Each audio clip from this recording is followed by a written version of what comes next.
Okay.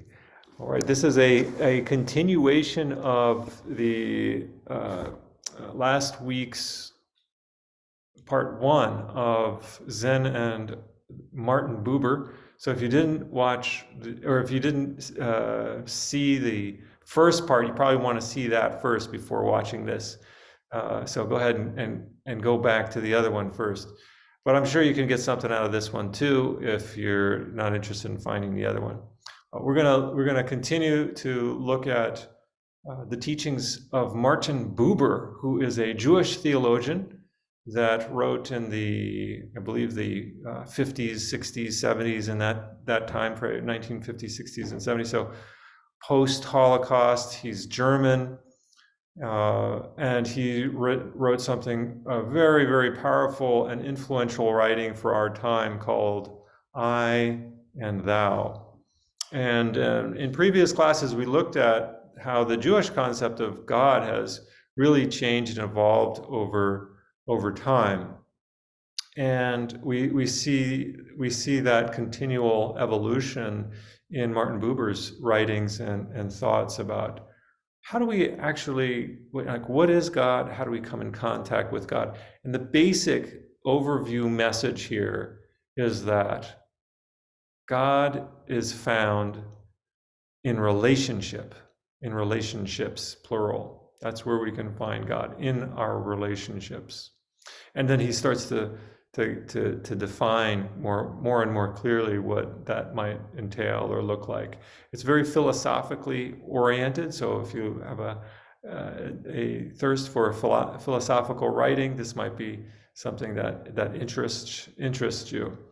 It really takes a certain degree of concentration to penetrate some of the writing, and I think that's a healthy thing for us to do, a healthy endeavor. So let me pull up this next page that we're on.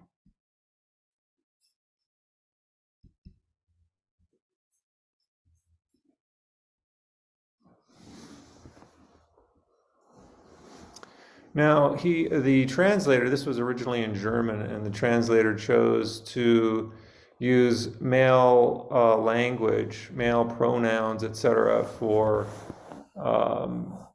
humanity. So instead of saying humanity experiences, the use of the word man, I'm going to just use the word human, just to make it a little bit more neutral. But you might feel a little bit of something when you see the word man in terms trying to encompass all of humanity. This is the way people wrote and still sometimes do. We are told that humans experience their world. What does this mean? What does this mean? Humanity goes over the surfaces of things and experiences them. Humanity brings back from them some knowledge of their condition and experience. We experience what there is to things. Now, just right off of the bat, this is so much like Dogen's writing Genjo Koan. There's a section in this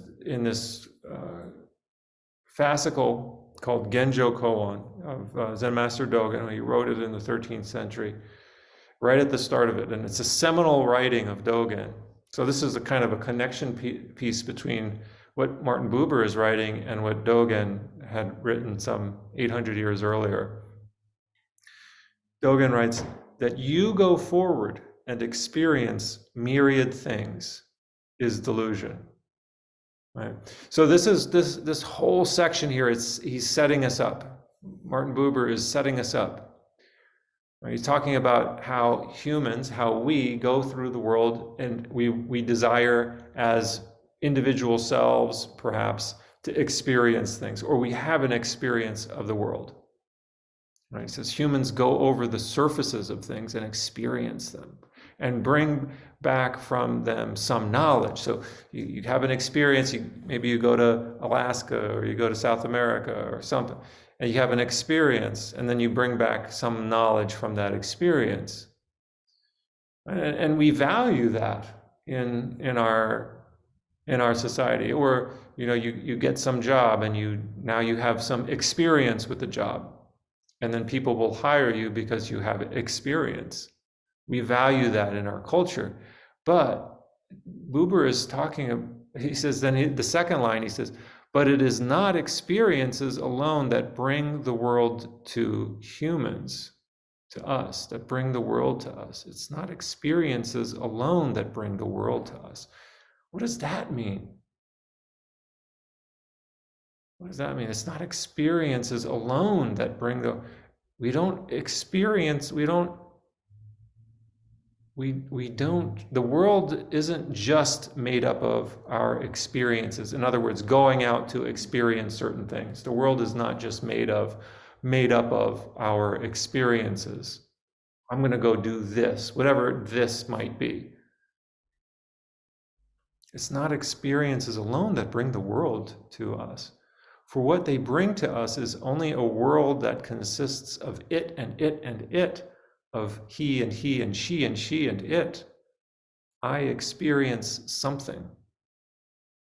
So if you go back to the previous recording, part 1, we talked a little bit about this, what this word it means. Right? That it is objectifying everything. We objectify people, we objectify the natural world, we objectify, and therefore feel maybe a sense of superiority over other things. We refer to things as opposed to things as beings. All right. Go on to the next. Let me stop this share. We'll go on to the next page. And I want to encourage people to feel free to comment, ask questions about this as we're going. It's really dense stuff. And if something comes up for you that you think that you feel like needs some more explanation, we can try it. I'm not the expert on this, on Martin Buber, but we're just exploring this together.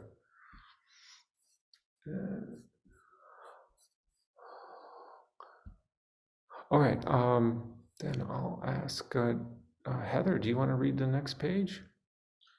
Sure. You want to do that? Okay, let me pass the mic over. We'll just go around in a circle here. And actually, I think this is where we kind of left off last week.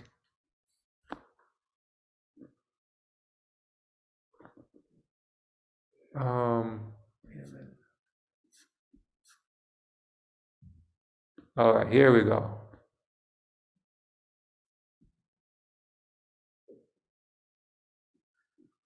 Does this sound familiar from last week?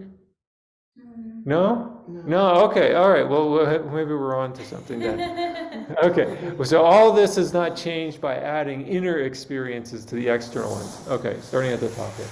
Okay.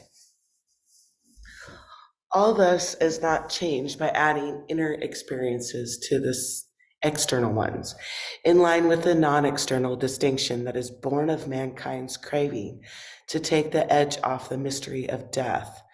Inner things like external things, things among things. I experience something, and all this is not changed by adding mysterious experiences to manifest ones, self-confident in the wisdom that recognizes a secret compartment in things, reserved for the initiated and holds the key. Oh, mysteriousness without mystery. Oh, piling up of information. It. It. There's so much. I want to talk about this. Do you guys want to talk? Sure. Let's. This is just packed. Oh, piling up of information. This is in the. He's talking about this in the 1950s and 60s, etc. Now we're really piling up of information, aren't we? We live in the information age.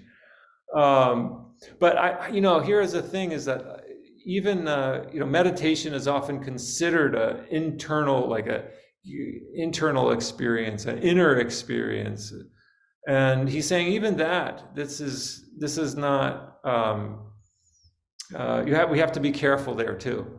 I think it's normal. A lot of us want to experience like what's what is it? Who am I? Or we ask that question, and it's a good question to start out with. But he's asking us, he's challenging us to go deeper than simply having an inner experience or an internal experience. So this is non-dual. This is what we call in Zen, we call the non-dual. This is non-dual type of thinking. It's not an external world, like go out to Alaska or South America, whatever. It's also not internal, where we go into ourselves and get absorbed in emotions or feelings or that kind of thing, or sensations. That's not it either. There is. It's not to say that there isn't something to be said about having experiences. I don't want to deny people experiences, but I think he's pushing us to think a little bit harder, think a little bit further or deeper on our assumption around experiences, that the world is simply an experience of things, whether it's the external world or the internal world, right? Is that like the 5 skandhas? The 5 skandhas. So explain more. What are you saying there about the 5 skandhas? So the sensations, perceptions, formations, and consciousness. I mean, all of those is what makes up an experience. So basically, I see that that's also in it, because it's not reality. It's only a portion of it. Yeah, it's an I-it relationship. Is it though? I guess it can be either. Because the Buddha wasn't saying. The Buddha was simple when he's talking about these 5 skandhas. So these 5 skandhas are what the Buddha said make up the universe, right? Not just the self, but the whole universe. The form, right? The body, feelings, perceptions, mental formations, and consciousness. But basically, we can just maybe just have it for human beings for the time being. But even if we just limit that to human beings as having those 5 skandhas, the Buddha was just simply describing his understanding of what a human being is. He's not saying that you have to, and there's a difference between that and experiencing. Do you know what I mean? He's not like saying go and experience the 5 skandhas. He's just saying that's what we are. Right. But that's not reality. That's only a perception or a formation, because it can't be all of reality, because we're only human and we cannot perceive that. What do you mean? We can't perceive what, the 5 skandhas? No, the full reality, because we're too limited. Right. Yeah. So this is one map. The 5 skandhas, like you mentioned, is one map of reality. It's I think we can make the argument, and even within Buddhism, that it's not the fullness of reality. Right. It's a map of reality. It's giving us a map that we can navigate. Okay, this is what humans are made up of. But there is this trap, I think, within Buddhism of over-identifying ourselves with the 5 skandhas through the experience of them. Like, this is who I am X, Y, and Z, right? Or this is what makes me up. And there's right. Over-identify. We identify. I am made up of these things. You're articulating it much better than I did, but that's exactly similar to what I was trying to say. Okay. Yeah. I hear you. Heather, you wanted to say something? I see your gears working. I don't know what to say. No. All right, well, we'll just, okay. Adding mysteriousness. experiences to manifest one, self-confident in the wisdom that recognizes a secret compartment in things reserved for the initiated and holds the key. So, boy, he's just like poking, it's not really clear, I think, unless you keep reading, but he's poking holes on what we value. He's he's calling out our arrogance to a certain degree. Piling up of information. That's what we do. Like, what's the weather going to be like today? Let me check weather app. What's the weather like in such and such country? Or I want to know the answer to this particular question. You don't have to go far anymore. You don't have to go to school for that. You just, if you go to, in the past we went to school in order to acquire some kind of knowledge or information, and all of that stuff is beginning to erode to a certain degree because of the internet. You can look up what you want. You could do it yourself. You can Google whatever project you want to do. You want to fix your sink. You don't have to become a plumber. Just look it up on YouTube, right? YouTube. But there's something deeply dissatisfying also about simply living in that way, or just seeing life through experiences and information, or acquiring knowledge. And I think there's some similarity here with Zen, particularly about, Dogen is very critical about acquiring knowledge, and he says explicitly in some of his writings, don't try to learn everything. It's impossible. It's impossible to know everything. And it's, I think that's a message that we need to hear for our time, that we don't actually have to know everything. We don't have to feel like there's some part of me that wants to know everything, that feels like it ought to know everything. And if I don't know everything, I'm very hyper judgmental of myself, or maybe I perceive that others might be judgmental of me. But there's something very freeing about making the intention not to know anything. It's not to be ignorant, but not to have to acquire knowledge that you don't possess. That, in other words, it's okay to not know things. All right, and I'll give you another. This example came up for me when I was training with Nonan at Nebraska Zen Center in 1999. I always felt so inadequate. I was 23, I think, 24 years old, and I didn't know anything. I really didn't. I still don't know anything, but then I really didn't know anything. But I was trying to know things. I was trying to be the person who knew what to do. And Nonan kept blowing holes in that. I remember one time, it was a Sunday morning, and he wanted somebody to make coffee, and I didn't know how to make the coffee because I didn't know how. He was the one who drank the coffee, and I didn't. But I wanted to be able to do something and show that I was useful in some way.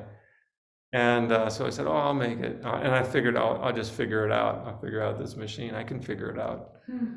And Nonan looked at me and he said, "You can't make coffee." And that was such a blow. It was such a blow to the ego. But he was right on in that moment. In that particular moment, it was helpful to hear, like, just accept you don't know. Right? Just accept it's okay not to know. Anyhow, all right, Jocelyn, you want to read the next section here? All right, those who experience. Just this little section here. Yeah.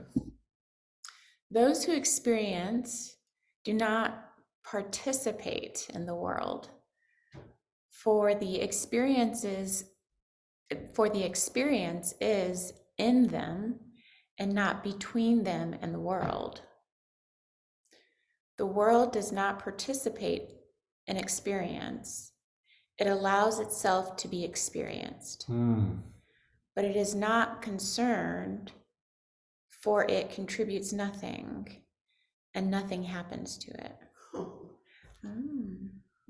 Yeah, that's really beautiful. Wow. Let's just get our I'm trying to get my head wrapped around that one.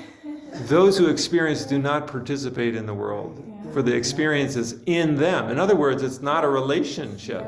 It's like, this is what's happening to me privately, alone by myself, in a sense, and not between them and the world, right? So that's another way of saying you're not going to find God there. That's not where God lies. It's not in an experience. So if we're getting our hopes up that we're going to attain nirvana or enlightenment as a personal experience, this kind of blows a hole in that idea as well. Like enlightenment is this some kind of personal experience. I think a lot of people think that maybe not have any experience with sitting. They think, oh yeah, you want to experience enlightenment, as if it's somehow divorced from the rest of the world. Those who experience the world does not participate in experience. It allows itself to be experienced, but it is not concerned, or it contributes nothing, and nothing happens to it. I'm just getting the goosebumps on that one. All right. Vicky, you want to read this next? This next one is fairly short. Maybe the next two? The world as experience belongs to the basic word I, it. The basic word I, you establishes the world of relation. Okay. Again, in part one, we looked at these two different word pairs, I, it, and I, you, and contrasted them. And of course, he is pushing us to really understand these two ways of seeing the world, basically two ways of being in the world. One is to see the world as a means to an end, an I, it. The other is an I, you, or I, thou, and it's the world of relationship, that we don't exist apart from being in relation to others. Okay, and then the next one, and I'll have to shift over the page here. 3 are the spheres in which the world of relation arises. The first, life with nature. Here the relation vibrates in the... Okay, hold on a second. So there's 3 spheres that he's talking about in these in the world of relation, in the world of I, thou.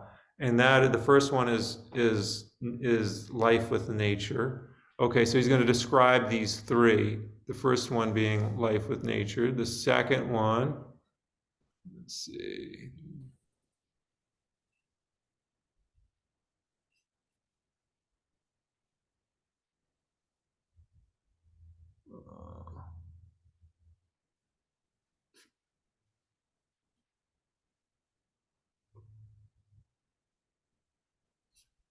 Wait, is that it? Here it is. Yeah, and the dark, that looks like page 57. What was the previous one? 56, yeah. So Okay. The first, life with nature, here the relation vibrates in the dark. In the dark, and remains below language. Well, just pause there. Remains below language, right? Isn't that what we're doing when we're practicing Zazen? We're getting out of our heads. We're looking beyond the concepts, right? The creatures stir across from us, but they are unable to come to us. And the you, we say to them, sticks to the threshold of language. The second, life with men or humans. Here the relation is manifest and enters language. We can give and receive the you. The third, life with spiritual beings. Here the relation is wrapped in a cloud, but reveals itself. It lacks, but creates language. We hear no you and yet feel addressed. We answer, creating, thinking, acting. With our being, we speak the basic word, unable to say you with our mouth. But how can we incorporate into the world of the basic word what lies outside language? In every sphere, through everything that becomes present to us, we gaze through the train of the eternal you. In each we perceive a breath of it.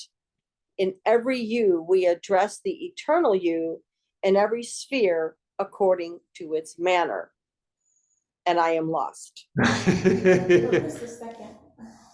Okay, so 3 spheres. The first one is the relationship with the natural world. The second one is the relationship with human beings. Right? And the third one is the relationship with spiritual beings. It also, this sounds like a very, I see a lot of parallels with Confucian thought or Chinese thought, where there's this triad between heaven, humans, and earth. That's the triad, where the role of the human is to be able to know the will of heaven and to enact it on earth. That's kind of the map. But this is very similar, I think. He separates this I-thou relationship into 3 spheres. The first one is between the natural world, and he gives the example of that. It's not one that involves language, right? As we understand language, it's precognitive. The second one is with human beings. Okay, so let's look at that one. Here, he describes it. Here, the relation with humans is manifest and enters language. So this is where language comes into play. It's only within, we talk. I mean, there's different. I mean, you could make the argument perhaps that we can speak to dogs and cats and plants, etc. But it's in a different way. They're not speaking English back to us, right? So language is referring to the language how we ordinarily understand language, right? So in our case, the English language. It enters language. We can give and receive the you. We can tell our spouse, for example, that we love them, or we have or our child that we love them, right? As an example, and that means something. That there's a feeling connected with that when you say that word to them. We can give and receive the thou. We can experience that thou. In Jewish theology, there's a reluctance to speak the name of God. And Martin Buber, he doesn't do that here. He's not going to say that's where God is. I'm saying it because I think that's maybe how we understand it, but I appreciate the integrity of this, where he's not like forcing God in us or on us. Well, and in the third section, he almost refers like you can't call it God, like you can't name it. It's above, it's above language. Yeah, instead of below, it's above it. Below language, it's above language. You can't describe it. You have to just. This is in such contrast. This Jewish line of thinking is in such contrast with perhaps, I don't know, the way that I was raised in thinking about God. You talked about, use the name God all the time, even as a swear word sometimes, but certainly in church. Yeah. Where in Jewish theology you learn that, even Jesus said, "Hallowed be thy name." Right, and there's real reluctance to even write out the word for God, right? So is he saying then the spiritual being, is that what he's saying God is my first question. The third sphere, let's look at this. Life with spiritual beings. Here the relation is wrapped in a cloud, but reveals itself. Like the cloud, what is the cloud symbolic of? Is when you're in a cloud, you can't see. We can't comprehend what's wrapped in the cloud. It's blurred. We can't see it fully. It's wrapped in a cloud, but reveals itself. That's the interest. He plays with these words. Wrapped in a cloud, but reveals itself. It lacks, but creates language. It lacks language, but creates language. Wow, it lacks, but we hear no thou or you, and yet feel addressed. So in the human world, we can speak words of kindness, for example. We can speak words of compassion, of love to others. And there's a give and a take there. In the spiritual realm, we might not be able to communicate in that way. Something beyond language, like Heather was saying. There's something So is he saying then that the spiritual beings, is he talking about God in that context? And then the second question, are these three supposed to be hierarchical? Great. Okay, Jocelyn, I'm going to let you respond to that. Oh, no. Yeah. Okay. Yeah, well, I'll just say, I'm just going to repeat. Jocelyn said that he talks about the eternal you, right? Let's see where he says that.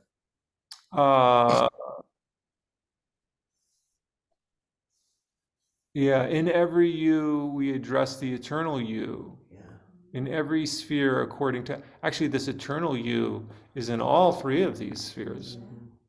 Not just the spiritual being, the one he calls spiritual being, life with spiritual beings. Let's see, we hear no you and yet feel just, we answer, creating, thinking, acting. How do we answer the relationship with spiritual beings? It is through creation, our own creativity, our own thinking and our own acting in the world. That's how we respond. We're hearing the call to do something. And it's not coming in through language, right? It's not like, when you read the Bible, for example, God is the character and he's speaking in the same language as the people who are reading the text. But that's not how God actually, I think he's setting it up differently. God doesn't speak in that way. That's a story. The Bible, the narrative of the Bible is a story. Right? It's to introduce us to some ideas and concepts, but how does God actually speak? And we're oftentimes, people stop believing in God because they don't hear God speaking to them. There's a church down the road here. God is still speaking. Or no, don't put the UCC. Yeah, God is still speaking. Don't put a period where God has put a comma. Yeah, don't put a period where God has put a comma. I think that's similar to this, but we confine God to human language, and then we stop believing in God because we're not hearing any language the way we're expecting it. And I think that's problematic, right? When we really feel the presence of, you can call it God, we answer through creativity, through thinking, through acting. With our being, we speak the basic word, unable to say you with our mouth. So even the actions without words, there's merit, there's virtue in doing activity without having to describe it.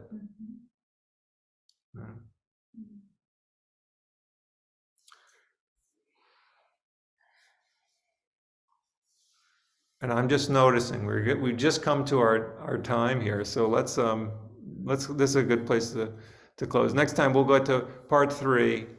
I contemplate a tree. All right, this is the next part. All right, folks, let's close it out here. The 4 vows. Let's do it once in English. Beings are numberless. I vow to free them.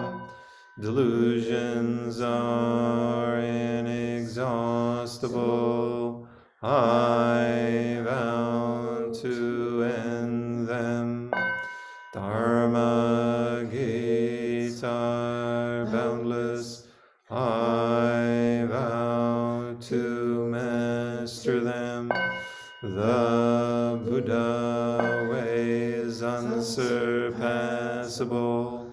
I vow to realize it.